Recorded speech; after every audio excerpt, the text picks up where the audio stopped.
por favor.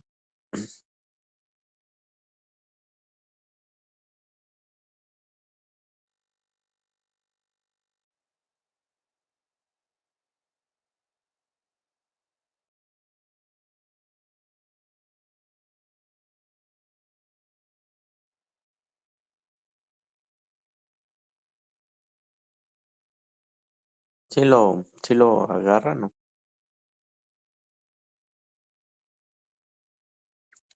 Sí se ve, ¿no? Sí. Ok. Bueno, a ver, entonces, vamos a poner ahí la primera. Bueno, vamos a empezar a ver lo que es el síndrome de apnea obstructiva del sueño, o también llamada o conocida como síndrome de apnea hipoapnea del sueño. O sea, prácticamente es lo mismo, ¿no?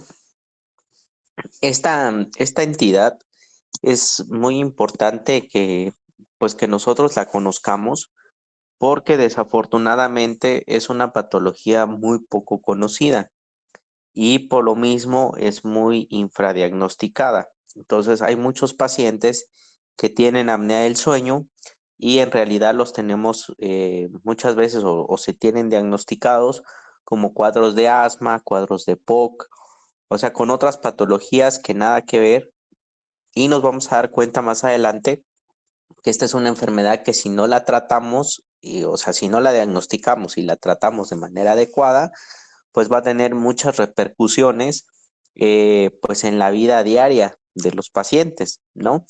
Y es incluso una de las enfermedades que más repercute en la vida cotidiana, incluso a veces más que el asma o que el mismo EPOC, ¿no? Entonces, bueno, el concepto del síndrome de apnea obstructiva del sueño es un cuadro que se va a caracterizar por una somnolencia excesiva diurna, roncopatía y que puede tener trastornos cognitivo-conductuales, respiratorios, cardíacos, metabólicos e inflamatorios. Todo esto va a ser secundario a episodios o eventos repetitivos de obstrucción de la vía aérea que suceden durante el sueño. Si se dan cuenta, por eso se llama síndrome, porque no es una sola cosa lo que va a estar afectando. Si se dan cuenta, aquí ya dijimos trastornos cognitivo-conductuales, trastornos respiratorios, trastornos cardíacos, trastornos metabólicos, trastornos inflamatorios. Entonces va a ser una patología que va a repercutir en muchos aspectos del paciente, ¿no? Esto va a estar dado, vuelvo a repetir, por eventos repetitivos de obstrucción de la vía aérea superior, que más adelante vamos a ir viendo esas siglas de VAS, que significan vías aéreas superiores, ¿de acuerdo? Todo esto sucede durante el sueño. La que sigue, por favor.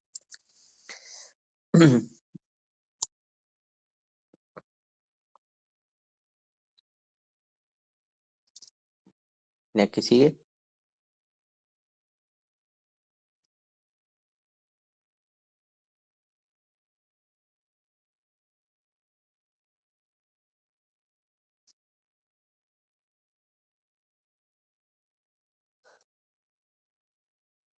¿Qué pasó? ¿Se quedó trabado?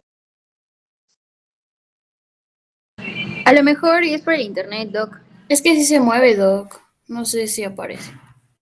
Ah, ya. Es que ya te brincaste una más, la 3, porfa. Es que ahí se brincó a la 4.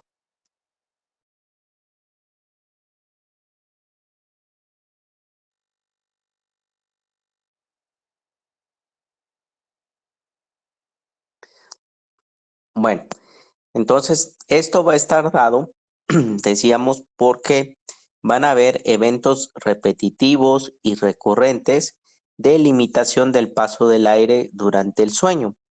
Esto principalmente puede estar dado por algunas alteraciones anatómicas y funcionales de la vía aérea superior, por ejemplo, la orofaringe, la hipofaringe, en el caso, por ejemplo, a veces amígdalas, también van a impedir o van a generar una obstrucción, pero mecánica, de las vías aéreas superiores. Esta obstrucción también durante el sueño va a provocar que haya una caída de la saturación de oxígeno, que eso va a ser algo muy importante. Esta es una patología que también es una causa frecuente de, nada más que a veces no se diagnostica, por ejemplo, de esos pacientes que aparentemente fallecen durante el sueño, es decir, que se durmieron y que desafortunadamente fallecen y que casi todo le atribuimos a que es un infarto. Actualmente ya hay estudios donde se ha demostrado que varias de esos defunciones o de esos fallecimientos han sido por causa de las apneas del sueño. ¿Por qué? Porque la saturación cae tanto en la noche que, claro, finalmente fallecen de un paro respiratorio o cardiorrespiratorio, pero que está provocado o inducido en este caso por la caída de la saturación de oxígeno tan importante. Entonces va a haber despertares transitorios del sueño, dando lugar a un sueño no reparador, que es lo que generalmente se va a traducir en la somnolencia diurna. Entonces, esta entidad se va a caracterizar, por tres cosas. Por un sueño o una somnolencia diurna excesiva, que vamos a ver más adelante cómo la vamos a medir. Se va a caracterizar por una roncopatía, que normalmente no es el mismo paciente el que nos lo dice. Esta es una enfermedad que normalmente nos vamos a dar cuenta que normalmente es el acompañante o quien vive con la persona quien se da cuenta. A veces no es el mismo paciente. El paciente muchas veces le decimos, ¿usted ronca? Y te dice no, o sí ronco, pero poco. Y es el familiar el que a veces te dice que no, que el paciente sí ronca considerablemente.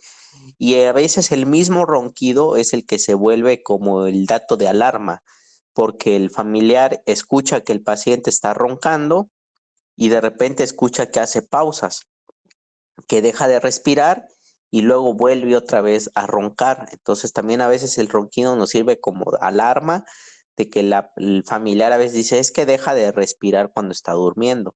Entonces eso es algo muy característico, ¿no? Y en este caso, pues también el ronquido y los microdespertares, ¿sale? La que sigue, por favor.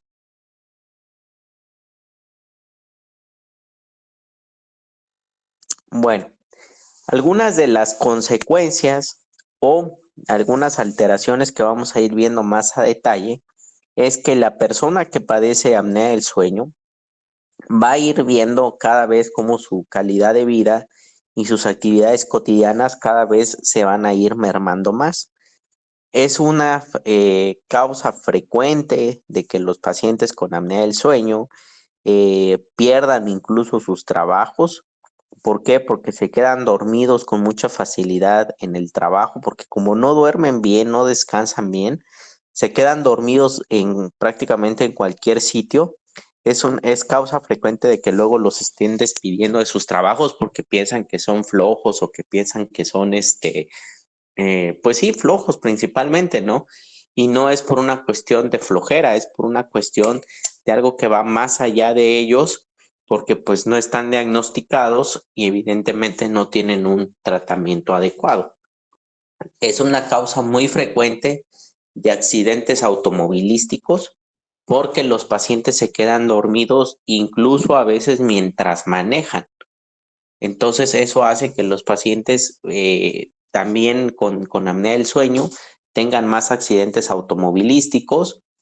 También el hecho de tener síndrome de apnea del sueño puede ser que el paciente, si no es hipertenso, se incrementa su riesgo en un 50% de padecer hipertensión, si es que no lo es. Si ya lo es, pues obviamente va a contribuir a que esa hipertensión sea más difícil de tratar. También incrementa el riesgo de padecer eventos cerebrovasculares. También aumenta el riesgo de padecer alteraciones cardiovasculares, ¿no? Infartos, insuficiencia cardíaca, etcétera, etcétera. Incrementa el riesgo de padecer síndrome metabólico, es decir, va a haber toda una alteración En la cuestión de los lípidos, también va a haber una dislipidemia asociada y pues lo que ya dijimos de accidentes laborales o accidentes de tráfico porque los pacientes se quedan dormidos. La que sigue, por favor. Ahí también dentro de lo metabólico, pues también el hecho de tener apnea del sueño incrementa también aproximadamente en un 50% la probabilidad de que el paciente se vuelva diabético, si es que no lo es ya. Entonces, altera todas las cuestiones metabólicas, pero principalmente, digamos que la principal repercusión de la apnea del sueño va a ser a nivel cardiovascular. Entonces, eso siempre hay que tomarlo en cuenta. Muy bien.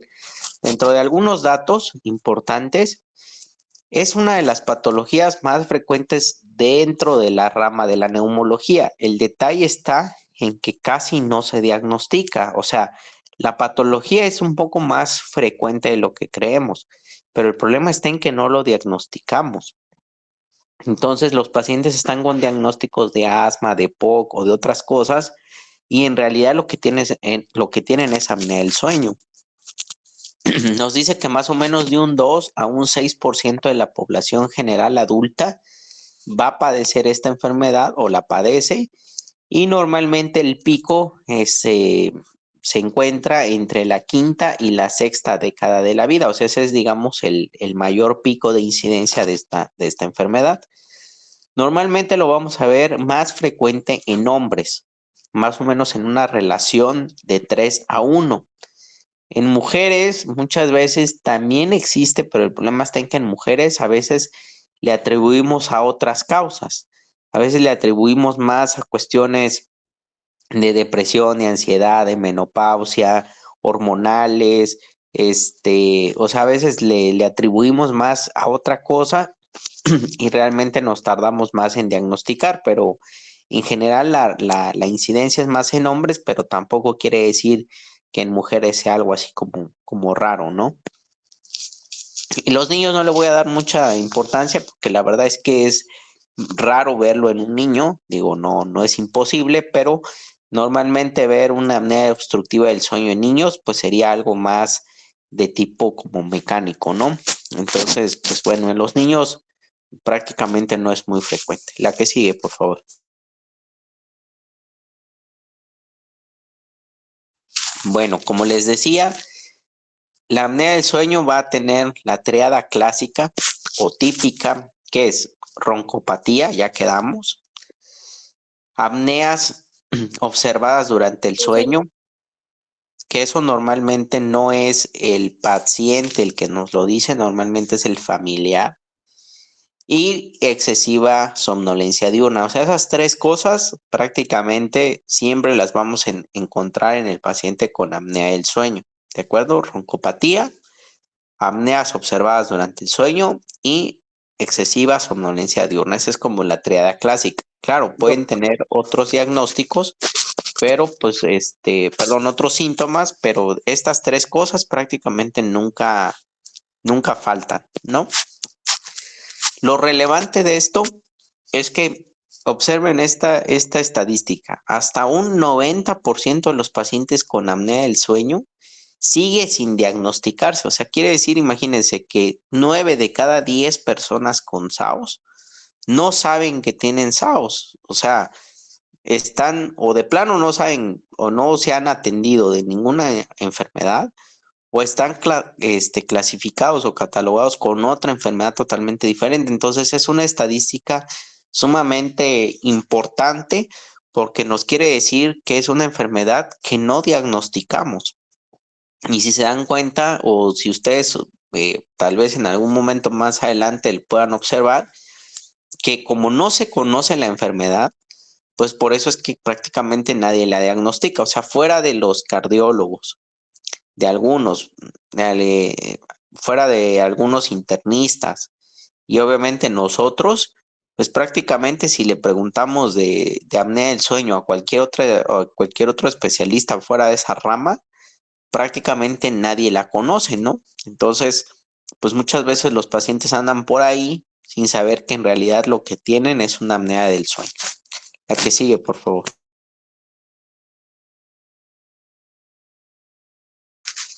Ahora bien, ¿cómo vamos a definir ya lo que es una apnea obstructiva del sueño? Bueno, pues primero vamos a ver más adelante que hay un estudio que es el que nos va a confirmar ya como tal la apnea del sueño.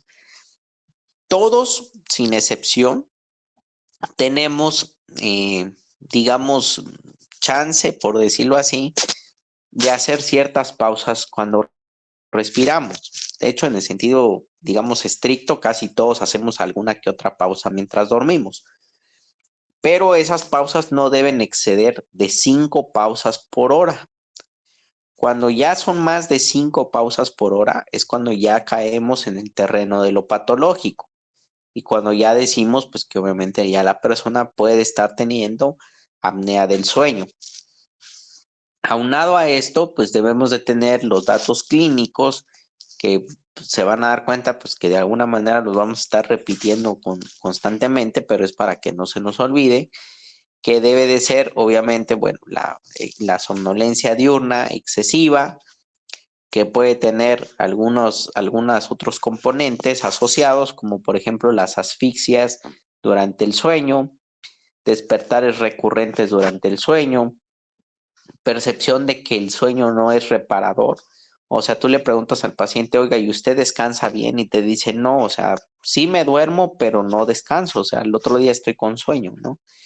En este caso, pues al otro día el paciente va a estar cansado, va a estar fatigado, se va a quedar dormido muy fácilmente.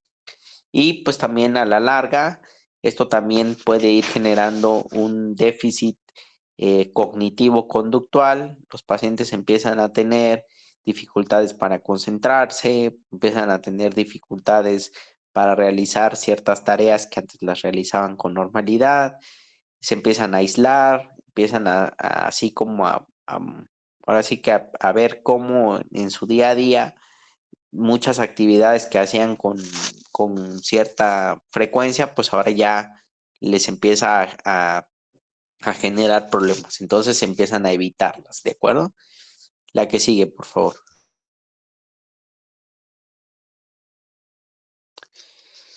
¿Cuáles son algunos factores de riesgo asociados a esta enfermedad? Bueno, ya dijimos que la principal incidencia va a ser en hombres. Entonces, pues en este caso, el hecho de ser hombre, pues es un riesgo.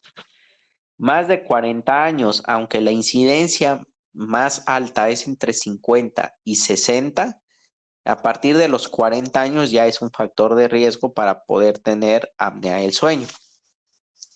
Algo fundamental y en quienes prácticamente siempre debemos de sospechar apnea del sueño es en los pacientes que tengan sobrepeso o principalmente obesidad. Y a mayor grado de obesidad, mayor riesgo de tener apnea del sueño. Eso que siempre que vean al paciente que llega, por ejemplo, con datos de dificultad respiratoria, etcétera, etcétera, y vean que tiene algún grado de obesidad, pues siempre debemos de pensar en que puede tener una apnea del sueño. Otro factor importante es el perímetro del cuello. Acá en la diapo dice 43, pero normalmente un índice de perímetro del cuello mayor de 40 ya es un factor de riesgo. Es decir, nos hablaría de un paciente que tiene un cuello corto y que finalmente pues eso va a ser un factor de riesgo que el paciente va a tener. En este caso, algunas alteraciones anatómicas, por ejemplo, una disminución del cociente del mentón y la mandíbula, también nos hablaría de una vía aérea pequeña. Alteraciones anatómicas de la anatomía craneofacial, por ejemplo, retrognatia, por ejemplo, pacientes que tengan amígdalas muy grandes, o sea, unas amígdalas hipertróficas muy grandotas, pues eso también es un factor de riesgo, ¿no? Otros factores, por ejemplo, como el tabaco, el alcohol, esto obviamente va a contribuir como factor de riesgo a que puedan desarrollar síndrome de apnea del sueño o si lo tienen, a que sea más severo de lo que sería si no fumaran y si no consumieran alcohol. Algunos fármacos hipnóticos sedantes, por ejemplo las benzodiazepinas, que hoy en día es muy frecuente que cada vez más gente usa benzodiazepinas para dormir, pues también tenemos que siempre descartar, por ejemplo, que si llega un paciente y dice, doctor, es que yo tengo somnolencia o le hacemos las preguntas y nos da respuestas que nos pudieran sugerir que tiene una somnolencia importante, siempre tenemos que descartar que el paciente no use ningún medicamento que pudiera estar provocándole ese efecto. ¿De acuerdo? Lo que sigue, por favor.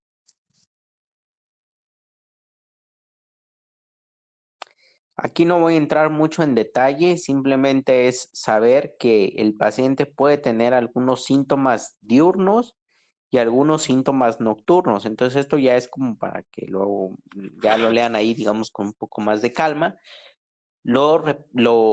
Aunque suene repetitivo, pero lo principal siempre va a ser la roncopatía, la somnolencia diurna excesiva y la presencia de pausas o apneas observadas al dormir, que repito, casi siempre esto es un familiar el que nos lo dice.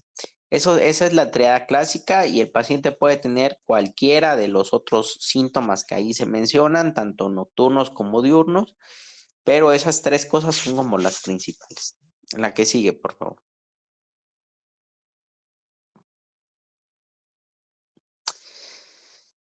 Ahora bien, si estamos diciendo que una de los componentes principales de la apnea del sueño es la somnolencia diurna, pues tenemos que saber cómo la vamos a medir, porque sería muy ambiguo decir así como que, bueno, ¿qué tanto sueño puede tener o qué tan fácil se puede quedar dormido el paciente?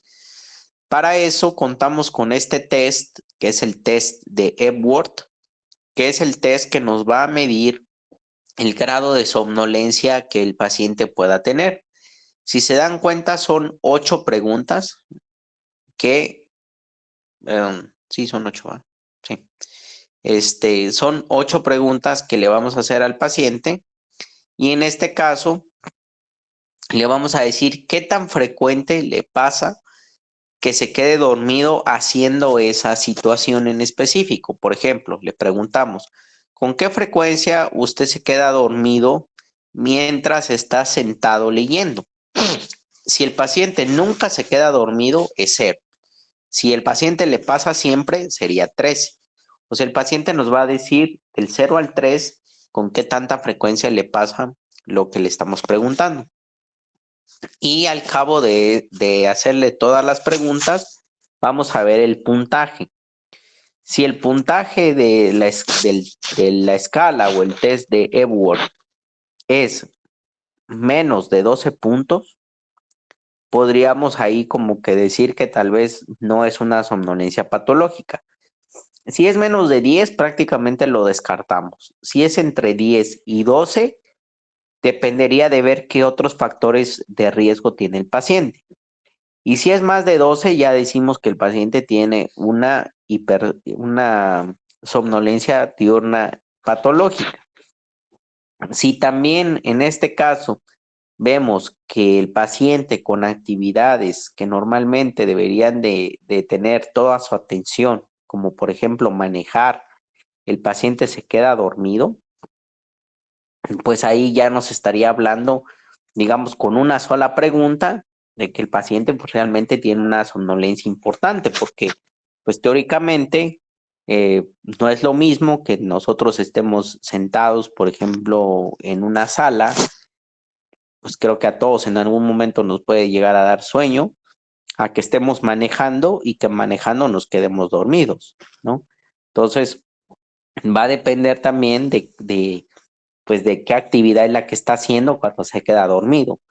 Entonces, más de 12 puntos ya sería una hipersomnia patológica y ya nos hablaría de que el paciente pues sí tiene una somnolencia diurna importante y que pues finalmente sí tendríamos que mandarle a hacer otros estudios ya específicos. ¿De acuerdo? ¿Hasta acá alguna duda? No, Doc, de mi parte no. Bueno, este test no es como que se lo van a aprender de memoria, ¿verdad? Simplemente es como que se acuerden de que existe un test que le debemos aplicar al paciente. A mí, en la práctica, digamos ya ahí en mi consultorio, me pasa muy frecuente de que los pacientes con apnea del sueño, como les vuelvo a decir, normalmente no es el paciente el que nos lo dice, es el acompañante. La otra vez incluso me pasó algo pues chistoso entre comillas porque llega un paciente y le digo, oiga, usted ronca mucho y él dice no y automáticamente su esposa contesta, sí, roncas muchísimo. Y entonces el esposo le dice, ¿cómo? Dice, ¿y por qué no me habías dicho? Dice, no, pues sí, roncas bastante. Entonces, esto parece mentira, a veces pudiera parecer hasta un poco chusco si lo quieren ver así, pero esta entidad es una causa muy frecuente de divorcios. Es una causa muy frecuente de que las parejas, o sea, normalmente es algo común que te dicen de que la esposa o el esposo normalmente se va a veces a dormir a otro cuarto, porque como la roncopatía a veces es muy importante, pues es como que cada quien ya duerme por su lado. Y también es una causa, vuelvo a repetir, de frecuente de divorcios. Entonces, socialmente es una enfermedad que afecta bastante la vida cotidiana de los pacientes. Les digo, algunos se divorcian, algunos los corren de su trabajo, entonces puede tener mucho impacto en la calidad de vida del paciente, ¿de acuerdo? La que sigue, por favor. Bueno, no se conoce al 100% la fisiopatología del síndrome de apnea del sueño. De hecho, se han propuesto muchas teorías alrededor de cuál es realmente el mecanismo por el cual sucede todo esto. Pero bueno, algo que digamos es aceptado es que durante el sueño los músculos de la faringe van a tener una relajación. Esto asociado a que también se relaja la lengua. Esto hace que tanto los músculos de la faringe como la lengua se retraigan y generen como una especie de, pues de obstrucción o de tapón de la vía respiratoria. Eso hace que empiecen a disminuir los niveles de oxígeno y que hasta que llega un punto en el que los niveles de oxígeno ya son bajos o el mismo cuerpo ya a nivel del sistema nervioso central detecta la apnea y ya manda la señal desde el centro respiratorio, así como diciendo, respira, ¿no? Y es ahí cuando vienen esas las pausas. O sea, el paciente hace la pausa, deja de respirar, el centro respiratorio percibe esa señal de que no se está respirando y activa de nuevo la señal. Por eso es que los pacientes vuelven otra vez como a respirar después de una pausa. Incluso los familiares, les digo, a veces el ronquido es lo que alerta a los familiares porque el paciente está roncando, así como hace ruido y de repente se queda en silencio 1 o 2 segundos y luego vuelve otra vez a roncar, ¿no? Entonces, eso es lo que el paciente o el familiar muchas veces no lo dice. También, obviamente, esto va a generar, repito, que a nivel cerebral, si hay una desaturación muy importante, pues obviamente va a haber más hipercapnia también y el paciente, en este caso, pues va a llegar a tener cuadros de hipoxemia severas que muchas veces el paciente ni siquiera se entera y está haciendo cuadros de hipoxemia severa, ¿de acuerdo? ¿A qué sigue, por favor? Bueno, algunas cuestiones que suceden durante las apneas, pues va a haber una desaturación de la hemoglobina, por eso es la caída de la saturación de oxígeno. Va a haber cambios en la presión intratorácica también. Esto va a hacer que haya unos microdespertares que muchas veces pueden ser notados por el familiar o muchas veces no, muchas veces solo son detectados al momento de hacer el estudio mediante el electroencefalograma, es decir, muchas veces si el paciente no tiene algún acompañante, pues no hay quien nos lo diga, ¿no? Entonces muchas veces solo lo detectamos mediante el estudio que vamos a ver más adelante y uno de las cosas que valora el estudio que hacemos es electroencefalograma y ahí es donde nos damos cuenta que el paciente realmente está haciendo pausas y microdespertares durante la noche. ¿De acuerdo? También hay cambios en la presión intraabdominal, o sea, eso es, digamos, algunas de las situaciones que suceden durante la apnea del sueño. ¿A qué sigue, por favor?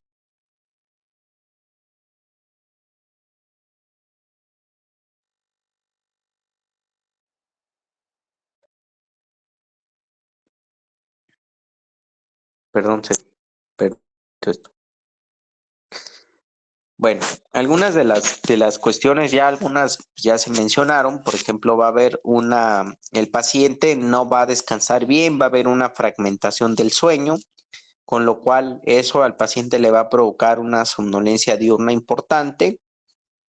La hipoxia que sucede durante la noche puede llegar a ser muy, muy importante, que incluso tanto la hipoxia como la hipercapnia que se van a presentar en el paciente va a hacer que haya una disfunción vascular general, sistémica, y una disfunción vascular o en este caso una disfunción a nivel cardíaco, que es el primer órgano que se ve afectado.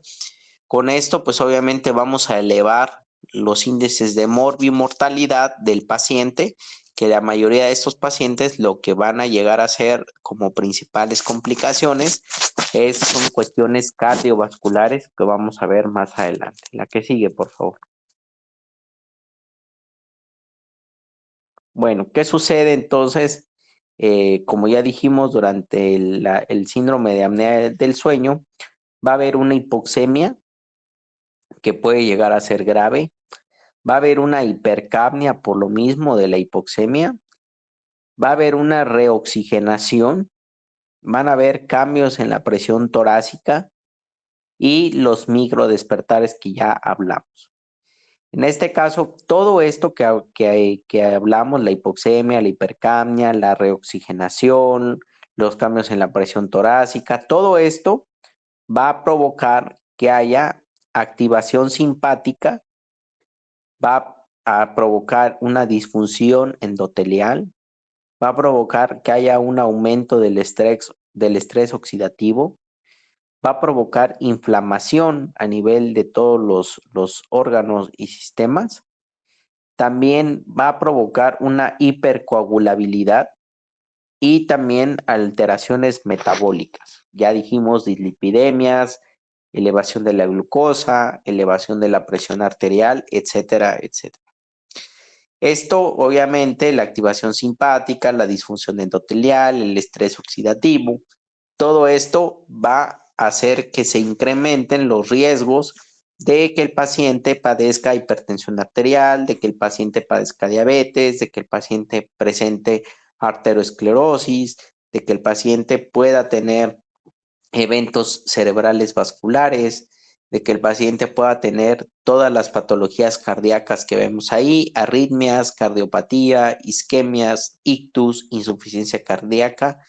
Aquí no está mencionado, pero una complicación muy, muy frecuente de la apnea del sueño es la hipertensión pulmonar.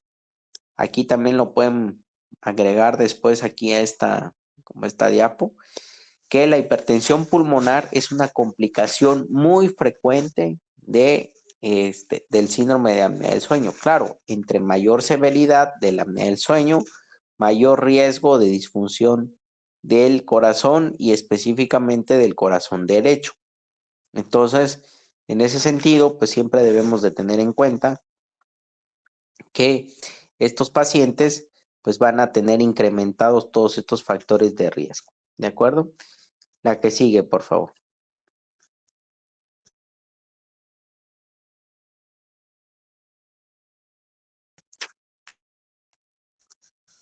Bueno, entonces, recapitulando un poquito, ¿en quiénes vamos a sospechar la apnea del sueño? Ya dijimos, principalmente pacientes hombres que tengan un cierto grado de obesidad.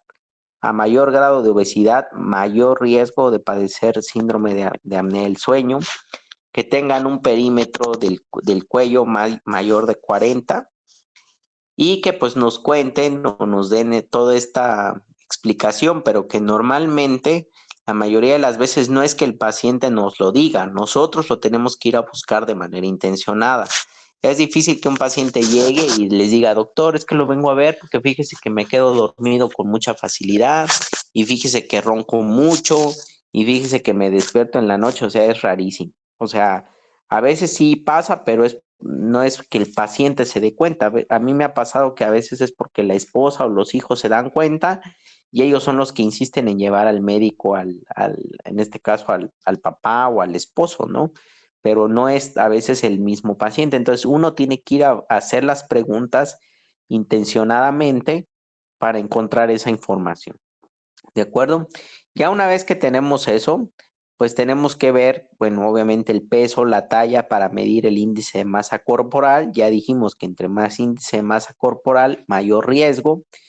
El perímetro del cuello, que normalmente se considera como factor de riesgo, que sea mayor de 40.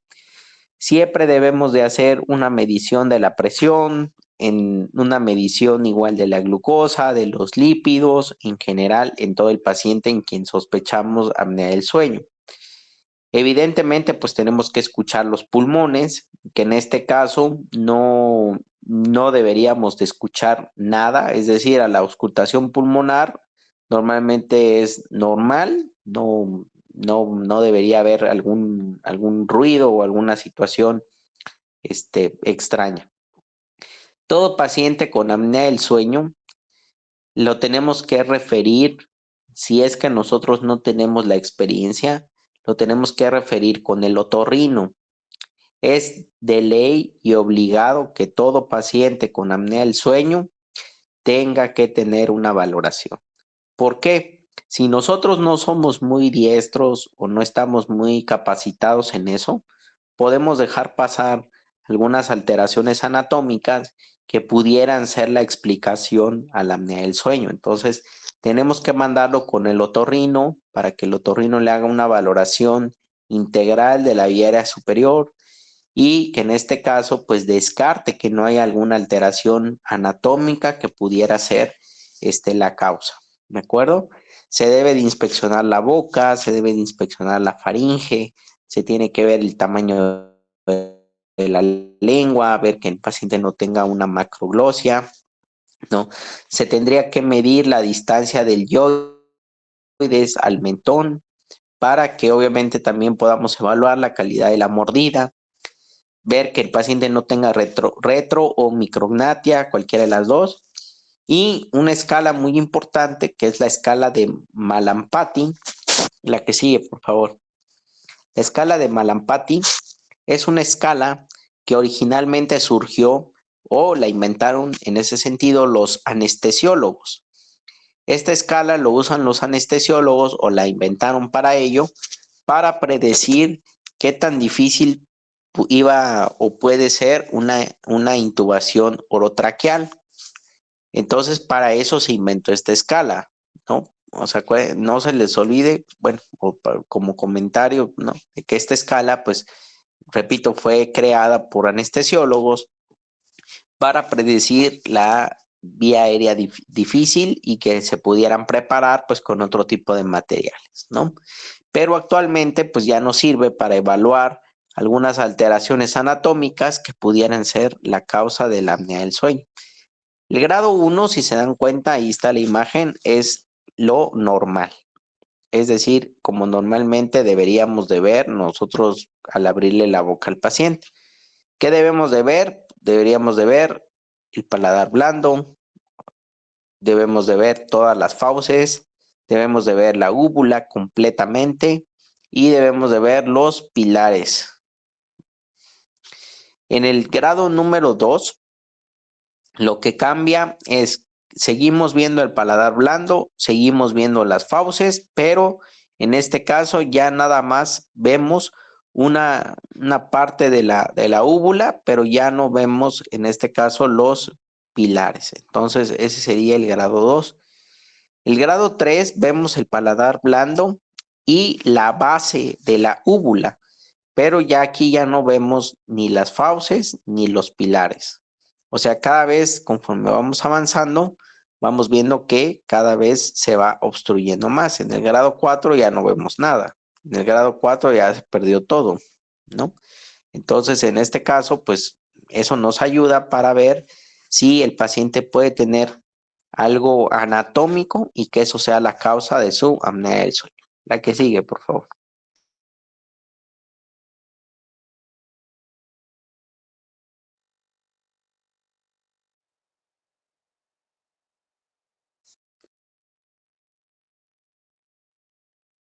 La que sigue. Bueno, entonces, la sospecha del SAOS ya dijimos que debe ser clínico. En este caso, vuelvo a repetir, ronquidos intensos, o sea, la roncopatía que se entrecortan, que normalmente nos lo va a decir igual el acompañante, las pausas que se observan cuando el paciente está durmiendo, que aquí vuelvo a repetir, aquí nosotros le preguntamos al familiar o al acompañante y decirle, oiga, ¿usted ha notado que su acompañante, su pareja, su papá, lo que sea, deja de respirar en las noches? Es decir, hace pausas. Y ya a veces yo les pongo el ejemplo, ¿no? Les digo, escuchan que están roncando y que de repente deja de roncar y vuelve otra vez. Ah, sí, sí, doctor, le pasa con frecuencia, ¿no?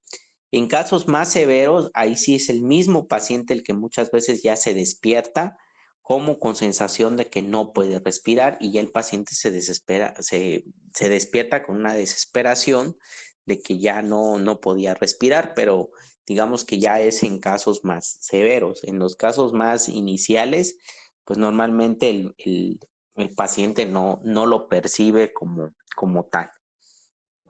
También la somnolencia diurna, que ya dijimos que la vamos a medir con el test de Epworth.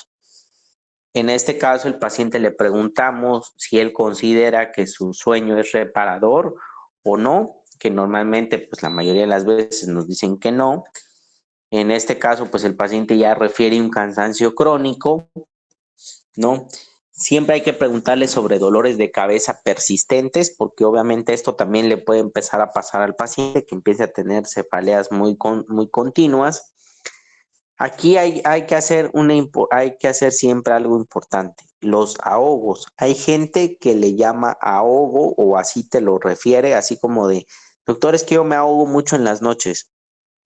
Entonces yo siempre les repito o les digo, usted se ahoga o deja como de respirar. Es decir, ahogo es que normalmente viene acompañado de tos. Es como cuando se nos va agua o cualquier cosa, ¿no? Normalmente nos da tos cuando nos estamos ahogando.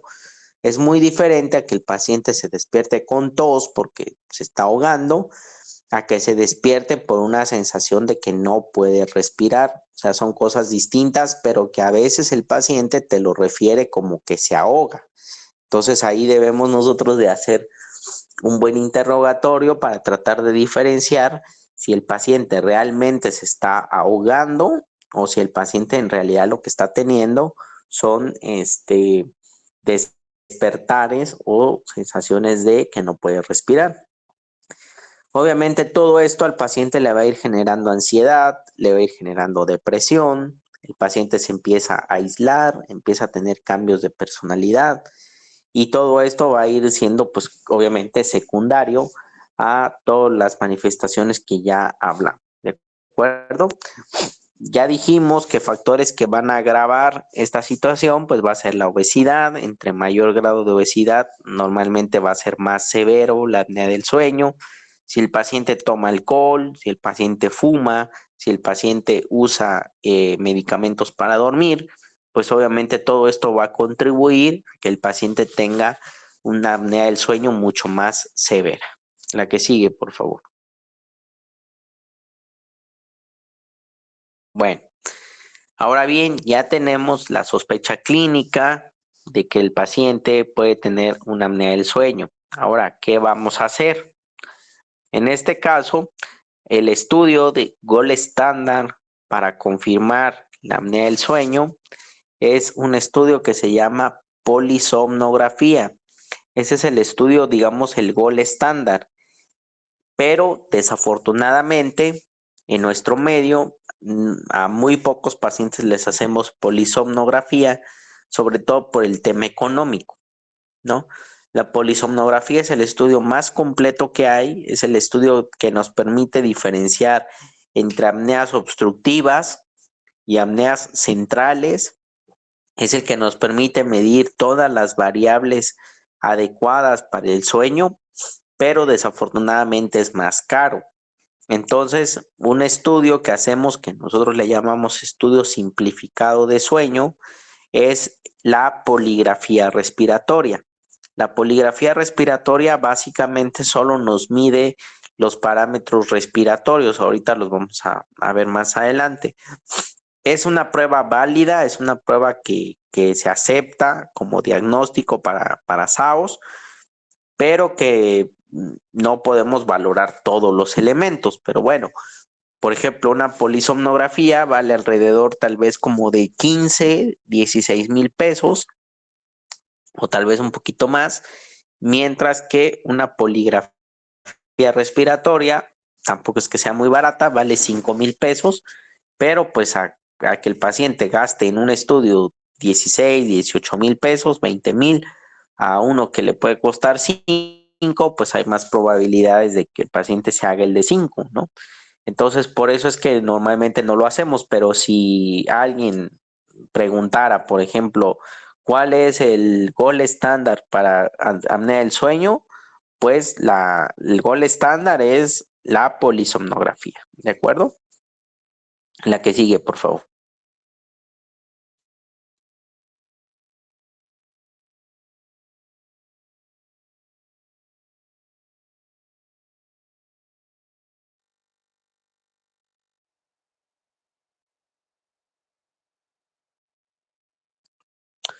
Ok, ya dijimos entonces que la polisomnografía es el gold estándar. Esta lo vamos a ver ahorita en otra diapo. Esta va a evaluar variables neurofisiológicas y variables cardiorrespiratorias. Ya dijimos que esta prueba va a permitir el diagnóstico del síndrome de apnea del sueño. Nos va a permitir obviamente saber la severidad que el paciente tiene. Nos va a permitir saber un diagnóstico diferencial de otras causas, en este caso de apneas. Por ejemplo, vuelvo a repetir, aquí nos va a permitir hacer un diagnóstico diferencial de con apneas de tipo central. ¿De acuerdo? La que sigue, por favor. ¿Cuáles son las variables o los componentes de la polisomnografía? Ya dijimos que van a haber neurofisiológicas y cardiorrespiratorias. En este caso, pues las estamos poniendo por separado. Las neurofisiológicas van a ser dos. Nos va a permitir medir las ondas cerebrales mediante un electroencefalograma. Nos va a permitir ver movimientos oculares, en este caso mediante una prueba o un parámetro que se llama electrooculograma, ¿no? Que todo eso viene ya dentro del mismo estudio. La polisomnografía, para que más o menos se den una idea, normalmente se tiene que tener una cabina especial. Normalmente se debe de tratar de que sea lo más silenciosa posible, que no haya ruido, que no haya luz, que no haya algunas cosas que puedan alterar, sobre todo la cuestión del sueño. Otra cosa que es difícil de hacer de la polisomnografía comparada con la poligrafía es que la polisomnografía tiene que ser bajo vigilancia. Es decir, el paciente tiene que llegar a la unidad donde se hace el estudio, decirle que ahí se va a quedar a dormir, se le conectan todos los electrodos habidos y por haber, y todo el tiempo debe de haber una persona que va a estar vigilando qué hace el paciente, o sea, una persona que va a estar ahí de guardia, literal vigilando qué movimientos hace, qué todo lo que el paciente haga durante que está dormido. Esa es otra dificultad, digamos, mediante que la poligrafía respiratoria, normalmente el paciente se lleva el aparato a su casa, simplemente le enseñamos cómo se lo va a poner, se va a su casa, se duerme en su casa, le decimos que prenda el aparato desde el momento en el que se va a dormir y que lo apague hasta que se despierta. El paciente se desconecta, va, te entrega el aparato y ya tú haces el análisis de todas las horas de sueño que el paciente tuvo. Entonces es más práctico, más rápido y pues por eso también es otra ventaja de la poligrafía. Pero bueno, volviendo ya al tema de la poligrafía de la polisomnografía, ya dijimos, las variables neurofisiológicas van a ser las ondas cerebrales mediante el electroencefalograma, los movimientos oculares mediante el electrooculograma, las variables cardiocirculatorias que determina es el ritmo cardíaco mediante un electrocardiograma. Con todo esto es continuo, o sea, desde que el paciente se duerme hasta que despierta, se está haciendo un monitoreo continuo de todo esto. Las respiratorias, del flujo nasal y oral, al paciente se le ponen como una especie como de puntas nasales, pero que tienen como un sensor y es lo que determina cuántas veces el paciente deja de respirar. También valoramos lo que son los esfuerzos abdominales y torácicos, es decir, al paciente se le ponen unas bandas que se le ponen a nivel del tórax y del abdomen, lo cual vemos cuántas veces obviamente ahí también dejó de respirar, es decir, las bandas detectan cuántas veces no hubo movimiento y eso también nos ayuda. Se le pone el oxímetro continuo para medir la saturación de oxígeno también de principio a fin del estudio. Es bien curioso porque fíjense que ya cuando uno ve lo que les puede pasar a estos pacientes, yo he tenido pacientes que ya que les hago el estudio, vienen y llegan a desaturar. Hay pacientes que llegan a desaturar hasta 50, 55 durante la noche. Entonces, imagínense cuántos pacientes no estarán haciendo esos eventos de desaturar hasta 50, 55 y ni siquiera están diagnosticados. Por eso es que luego hay aparentes muertes así súbitas que todo le atribuimos a que son infartos y muchas de esos fallecimientos pudieran incluso estar relacionados con el síndrome de apnea del sueño. Entonces eso es muy importante siempre checarlo.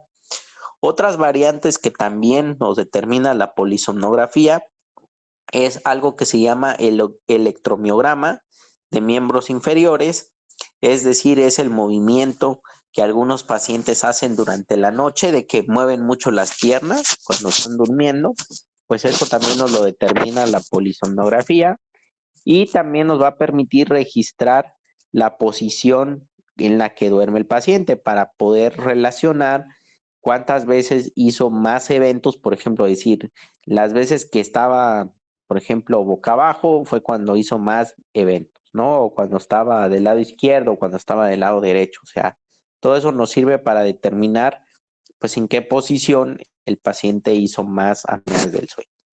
¿Alguna duda con respecto a la polisomnografía versus la poligrafía? No, doc. Todo bien.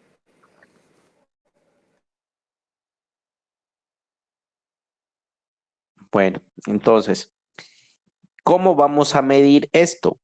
Muy bien, pues el estudio ya nos arroja cuántas pausas hizo el paciente, pero bueno, vamos a saber cuál es la clasificación. Dijimos que hasta 5 puede ser normal en cualquier persona. Cuando son de 5 a 15 pausas, o bueno, 14.9, se va a clasificar como un síndrome de apnea leve o ligero, de 5 a 14.9. A partir de 15 pausas hasta 29.9 se considera una apnea moderada. Y cuando hay más de 30 pausas por hora, ya se considera una apnea severa. En este caso, pues obviamente tiene que ir acompañado de los síntomas que ya hemos mencionado anteriormente. Pero entonces esta es la clasificación leve de 5 a 14.9, moderado de 15 a 29.9 y severo de 30 a 39, perdón, más de 30, perdón, ya es una apnea del sueño severa. A mí me pasó un caso de un paciente que me llega a ver y me empieza a decir, bueno, dentro de los tantos que tengo, pero me empieza a decir que él empezó a notar que por su trabajo él tenía que viajar prácticamente muy seguido a Villahermosa. Y me decía que antes él salía de acá muy temprano, de Tuxtla, salía tipo 4 de la mañana para llegar temprano a Villahermosa y que antes él manejaba sin ningún problema y que de unos meses para acá, pues él notaba de que ya tenía que hacer 2 o hasta 3 paradas de aquí a Villahermosa para dormirse un ratito, porque ya varias veces había estado a punto de quedarse dormido. Cuando veo al paciente, pues sí, un paciente cuello corto, con una obesidad grado 2, y pues ya le empezó a decir de esta enfermedad, ¿no? Entonces me dice, ok, doctor, pues me voy a hacer el estudio. Bueno, ya le mando a hacer su estudio, llega, y cuando me llega a ver, hacía 70 pausas por hora, perdón, 70. O sea, quiere decir que cada medio minuto o menos hacía una pausa, o sea, dejaba de respirar. Entonces tenía una apnea del sueño pues bastante severa y pues llegaba a desaturar incluso, no me acuerdo si hasta 55, 57 así durante que dormía. Entonces yo le decía, bueno, pues con eso cualquier momento de estos le da un infarto o cualquier momento de estos se va a quedar ahí durmiendo, ¿no? Entonces sí llegan a haber casos así bastante severos de gente que hace muchísimas pausas durante el sueño y que, vuelvo a repetir, muchas veces ni siquiera los tenemos diagnosticados, ¿vale? La que sigue, por favor.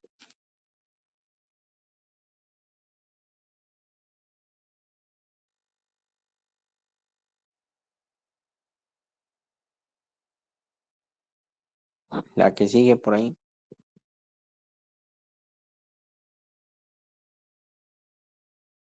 Bueno, ya dijimos que un método aceptado también es la poligrafía respiratoria. La poligrafía respiratoria únicamente, como su nombre lo dice, únicamente nos va a medir los parámetros respiratorios, no nos va a dar los otros parámetros que veíamos en la polisomnografía. Aquí prácticamente nos va a permitir ver cuántas veces el paciente hizo pausas mientras dormía, nos va a permitir ver la saturación de oxígeno, pero nada más. Aquí no vamos a poder valorar ningún otro componente más, pero bueno, aún así es una prueba que está aceptada y que, vuelvo a repetir, normalmente la hacemos con mayor frecuencia por el tema pues económico. En este caso pues es un método mucho más sencillo, normalmente pues también más económico, se acepta también, no tiene, tampoco es que tenga un gran sesgo respecto a la polisomnografía. En este caso, pues tiene la ventaja, ya decíamos, de que se hacen en casa y pues que podemos llegar finalmente al diagnóstico. ¿De acuerdo? La que sigue, por favor. Bueno, la pulsioximetría, ya dijimos, pues básicamente es parte del mismo estudio, en el cual igual durante todo el estudio el paciente tiene que estar monitoreado con su oximetría, pues para determinar que haya alguna alteración a este nivel. La que sigue, por favor.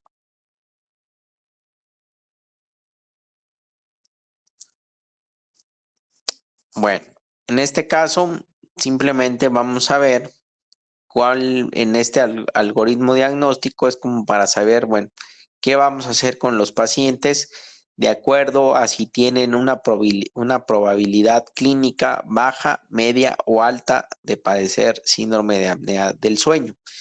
En este caso, ¿cuándo vamos a decir que es una probabilidad baja? En todos, pues tiene que haber que los pacientes roncan y que en todos hacen pausas respiratorias. Eso, digamos que en todos va a estar presente. Lo que va a ir cambiando va a ser el puntaje de la escala de Epworth y va a ir cambiando si tienen o no tienen algunas otras alteraciones. Por ejemplo, probabilidad baja de tener apnea del sueño pacientes que tengan una escala de Epworth menor de 12, que no tengan ninguna comorbilidad cardiovascular asociada. Obviamente ronquidos y apneas van a estar presentes. Entonces, a esos pacientes que tengan una probabilidad baja, les vamos a mandar a hacer la poligrafía respiratoria. Si en caso sale normal, pues prácticamente descartamos que puedan tener una apnea del sueño, mientras que si sale alterada, pues tampoco la podemos asegurar al 100%. Quizás ahí ya tendríamos que mandar a hacer una polisomnografía en caso de que fuera muy necesario. ¿De acuerdo? La probabilidad clínica media, ya dijimos que los ronquidos y la apnea va a estar en todos. Aquí lo que cambia es que en una probabilidad baja, la escala de Epworth era menor de 12.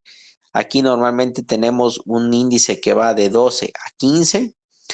Ya tenemos un índice de masa corporal más de 30, es decir, un sobrepeso u obesidad. Y en este caso, pues también vamos a mandar a hacer la polisomnografía o la poligrafía, pues para confirmar o no el diagnóstico. ¿De acuerdo?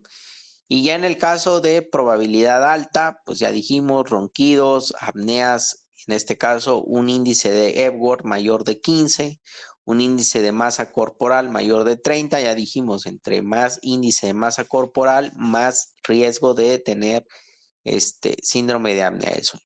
Y obviamente las comorbilidades que puedan llegar a presentar el paciente, si es que tiene comorbilidades, por ejemplo, a nivel cardíaco, a nivel cerebral, pues con mayor razón tenemos que pues ver o descartar que el paciente no tenga pues alguna otra cosa de base. ¿De acuerdo? La que sigue, por favor.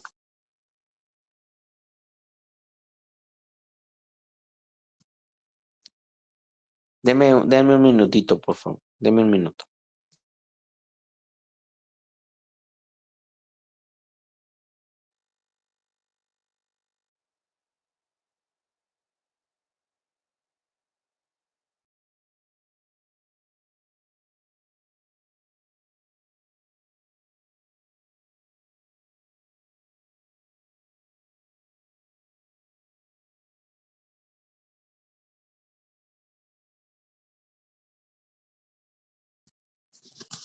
Ya, perdón.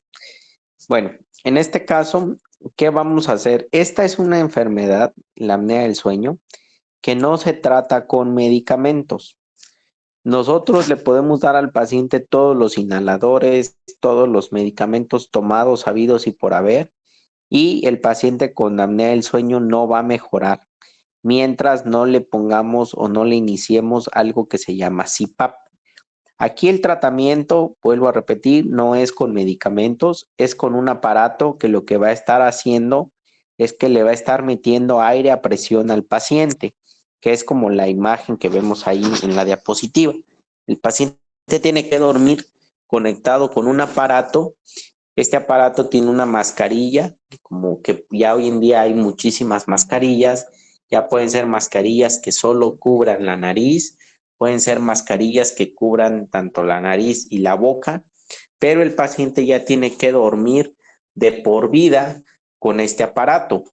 Este aparato no es como el oxígeno convencional, es un aparato que, vuelvo a repetir, va a estar metiendo aire a presión en la vía respiratoria para evitar que ésta colapse y por ende que no haya pausas ya al momento de dormir.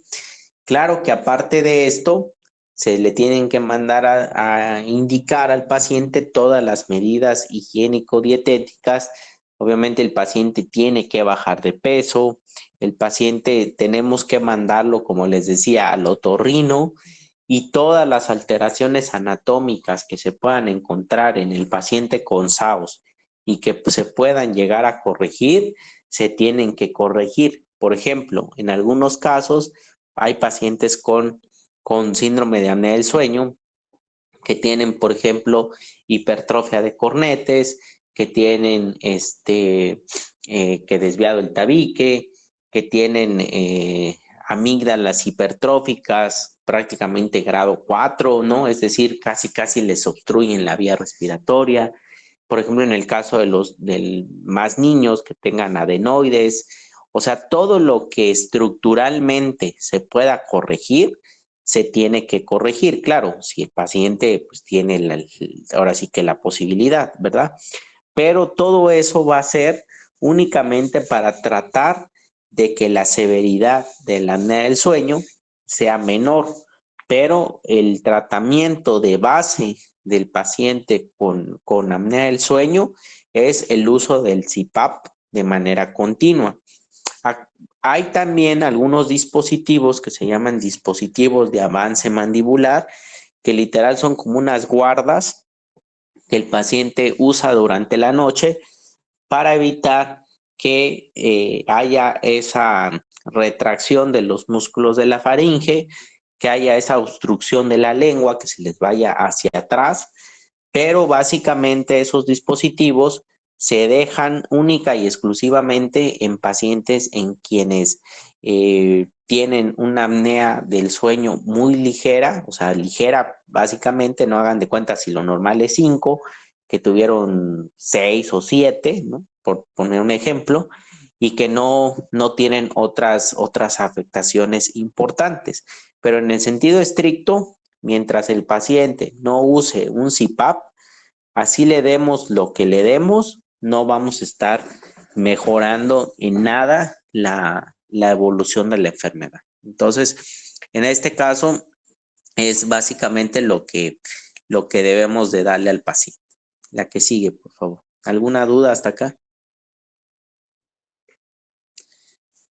¿Dudas? No. ¿Ninguna? Bueno, ya dijimos, el primer eslabón o lo primero que debemos hacer, digo, a la par, porque no es como que vamos a ir haciendo una primero, otra después, normalmente es a la par, es las medidas higiénico-dietéticas, ¿no? La higiene del sueño, es decir, si determinamos, por ejemplo, que el paciente hace más apneas cuando está boca abajo, boca arriba, de lado, pues obviamente le tenemos que decir que evite, por ejemplo, dormir en esas posiciones, ¿no?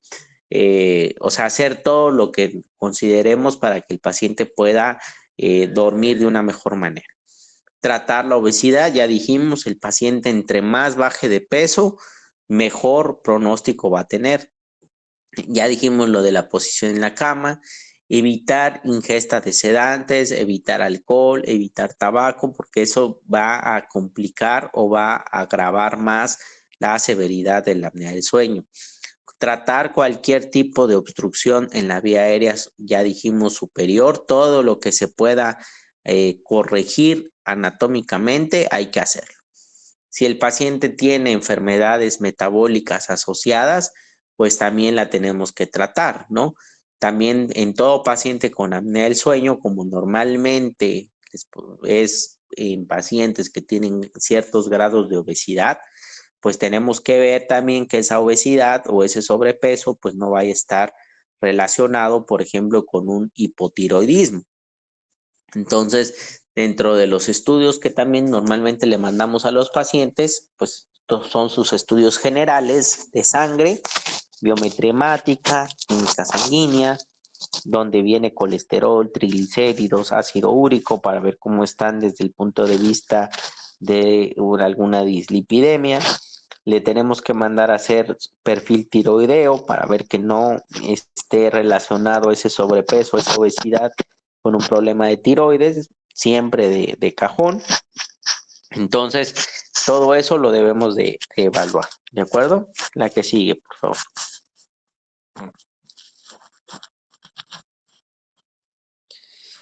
Ya dijimos que en este caso el tratamiento principal pues va a ser el CPAP. Es un aparato que va a estar metiendo aire a presión de manera continua en las vías respiratorias. Esto va a hacer que el paciente mejore su somnolencia diurna, va a mejorar la calidad de vida diaria de los pacientes. Normalmente los pacientes cuando usan el CPAP dejan de roncar. Obviamente son pacientes que van a mejorar su capacidad de atención, van a disminuir los accidentes de tránsito, van a poder hacer su trabajo con normalidad, ¿no? Normalmente si el paciente no era hipertenso, no era diabético y se estaba descompensando por esta enfermedad, normalmente se logran normalizar sus cifras de presión, sus cifras de glucosa, si es que no lo eran antes, ¿verdad? Si lo eran o ya lo eran antes, pues bueno, tal vez no se van a normalizar, pero vamos a evitar que se vayan a descompensar en ese sentido. ¿Cuándo podemos decir que el paciente o cuando decimos que es digamos, hay un buen cumplimiento del tratamiento? Pues se sabe que es cuando el paciente usa por lo menos 3 horas y media o 4 durante una noche y debe de ser por lo menos el 70% de los días al año. Es decir, si el año tiene 365, 70%, ahorita no sé cuánto sea, pero vamos a suponer que son 280, por poner un ejemplo. Por lo menos el paciente tendría que usar el 70% de los días del CPAP para decir que hay un buen cumplimiento y por lo menos de 3 horas y media a 4 horas diarias para poder decir que realmente es una terapia efectiva. En este caso, al paciente se le tiene que decir que su CPAP lo tiene que llevar prácticamente a todos lados donde vaya. Ya tiene que ser algo ya parte de la maleta, ¿no? O sea, si el paciente sale fuera de viaje, lo tiene que llevar a donde vaya, ¿de acuerdo? Solo hay una contraindicación para no ponerle a un paciente CPAP y es la presencia de que haya una fístula del líquido cefalorraquídeo, pero bueno, eso para empezar, pues es raro. Entonces, esa sería la única indicación para que el paciente no se le pusiera un CPAP. De ahí en fuera, no hay ninguna contraindicación para poner. La que sigue, por favor. Bueno, ahí en la imagen únicamente vemos cómo es una mascarilla del CPAP, donde ahí vemos una mascarilla que está cubriendo tanto la boca como la nariz. Hoy en día ya hay muchas mascarillas, hay unas que ya solo son de la nariz, unos que solo son de la boca, etcétera, etcétera. Pero finalmente lo importante de acá es ver cómo entra el flujo de aire, ver cómo es un aire a presión, evita que se colapsen los músculos de la faringe, evita que la lengua también se colapse y con eso pues estamos garantizando un buen flujo aéreo. La que sigue, por favor.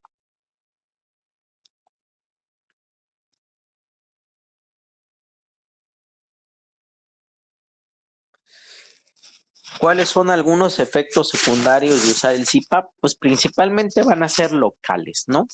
Normalmente como está entrando aire a presión, pues los pacientes normalmente se quejan de que sienten como una obstrucción nasal, de que sienten que se les reseca la nariz, de que pueden tener epistaxis por lo mismo de la resequedad de la nariz, pueden tener conjuntivitis, pero esto es normalmente por un mal aseo del CPAP, es decir, si son mascarillas, como están muy, muy cercanas a los ojos, y aquí estamos hablando pues de que están saliendo secreciones de la vía respiratoria, si no hay un adecuado aseo de la mascarilla, pues pueden migrar o salpicar, por así decirlo, secreciones hacia los ojos y tener conjuntivitis, una resequedad prácticamente de toda la vía respiratoria. Pueden haber cefaleas, sobre todo cuando se inicia el uso del CPAP, porque pues imagínense, no es tampoco nada cómodo tener que dormir con una mascarilla metiéndote aire a presión.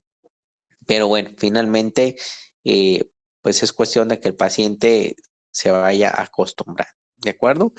El ruido de la máquina, que eso pues también en algunas personas pues, puede ser molesto, ¿no? Y lo que les decía, siempre al paciente le tenemos que decir que el aparato lo tiene que llevar con ellos a todos lados donde vaya. Ya es parte de su equipaje, ¿de acuerdo? La que sigue, por favor.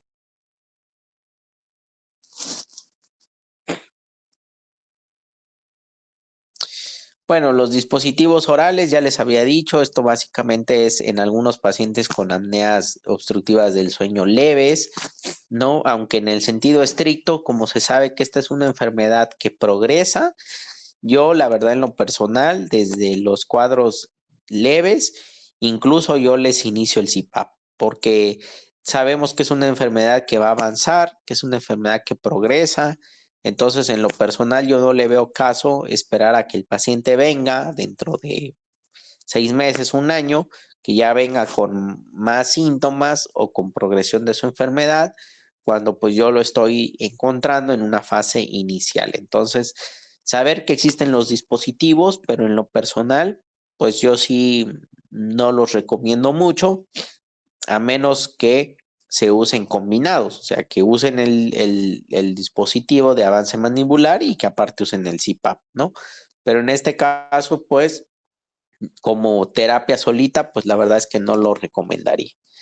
La cirugía, ya les dije, principalmente corregir todas las alteraciones anatómicas que se puedan, ¿no? No vamos a resolver con ello la apnea del sueño, pero sí podemos disminuir la gravedad de la misma. La que sigue, por favor. Aquí no voy a ahondar, digo, son muchos tipos de cirugías que se pueden hacer, algunas que realmente pues no se hacen aquí en nuestro medio. Las más comunes pues son cirugías, por ejemplo, de que si el tabique está desviado, si hay hipertrofia de cornetes, amigdalectomías, o sea, por ejemplo, las amígdalas, ¿no? En los niños la cirugía de adenoides, o sea, esas sí son cirugías pues, bastante, digamos, frecuentes que sí se pueden hacer en nuestro medio. Las demás, pues la verdad es que ya serían cirugías ya de más alta complejidad, que ya difícilmente pues un paciente tal vez se las podría hacer, salvo que estuvieran en un hospital de tercer nivel. Pero bueno, saber que en general todo lo anatómico que se pueda corregir, de ser posible, pues se debe de hacer. La que sigue, por favor. Ya bueno, pues ya termino. La que sigue. Bueno, ya terminamos. Realmente es un tema no tan largo. En el sentido estricto, cuando uno analiza el cuadro clínico, pues uno dice, bueno, debería de ser una enfermedad que deberíamos de sospechar más, ¿no? Que deberíamos diagnosticar más, porque tampoco es que sea muy complejo. O sea, digo, es simplemente de saber qué buscar, ¿no? Digo, si viene un paciente con un grado de obesidad, nos dice que ronca mucho, que tiene somnolencia diurna, que se despierta en la noche, pues casi ya esa agua pasa por mi casa, ¿no? Nada más, pues ya sería complementar con el estudio, que en este caso es la poligrafía respiratoria, y pues por ahí ya deberíamos de tener el diagnóstico. Sin embargo, como es una enfermedad que no se conoce, pues la mayoría no lo sospecha. Entonces, aunque pudiera parecer muy fácil de diagnosticar, pues muchos pacientes andan por ahí sin saber que realmente tienen apnea del sueño o que ya les dijeron que tienen otras enfermedades. ¿De acuerdo? Lo que sí es muy importante es que sepan que el síndrome de apnea del sueño se relaciona con muchos problemas cardiovasculares, ya los vimos ahí en algunas diapos. Entonces, entre más nos tardemos nosotros en diagnosticar a un paciente con apnea del sueño, pues probablemente ya cuando lo vengamos a diagnosticar, probablemente ya tenga otras complicaciones asociadas. Entonces, la intención de esto es poder diagnosticarlo, sospecharlo, ¿no? Y diagnosticarlo de manera temprana, justamente para evitar esas complicaciones. Otra complicación frecuente, se los mencionaba, es la hipertensión arterial pulmonar, o sea, la hipertensión pulmonar. También es muy frecuente en los pacientes con apnea del sueño. Obviamente, a mayor severidad de la apnea del sueño, pues mayor probabilidad de tener hipertensión pulmonar, pero es algo relativamente frecuente. Entonces, pues siempre debemos hacerle al paciente también con síndrome de apnea del sueño, sobre todo de moderados a severos, complementarles con un ecocardiograma. No, yo normalmente siempre ya que me llegan el reporte de la poligrafía y diagnostico ya como tal una apnea del sueño, automáticamente les mando a hacer su ecocardiograma para ver cómo está el tema cardíaco en general, para ver cómo está el tema de la presión de la arteria pulmonar y ir a buscar también de manera intencionada pues cualquier alteración que hubiera en ese sentido, sabiendo pues que es algo que puede llegar a suceder, ¿no? Entonces, eso es muy importante y acordarse que aquí, vuelvo a repetir, el tratamiento es el CPAP. Aquí de nada nos sirven los inhaladores, de nada nos sirven prácticamente cualquier otra cosa que demos porque no vamos a tener ningún impacto en el paciente. ¿De acuerdo? ¿Alguna duda? No, Doc, todo bien. Bueno, pues entonces prácticamente con esto vamos a terminar. Pues ya nos veríamos la próxima semana. De acuerdo, Doc, gracias. Está bien, Doc. Bueno, saludos, bonito fin de semana.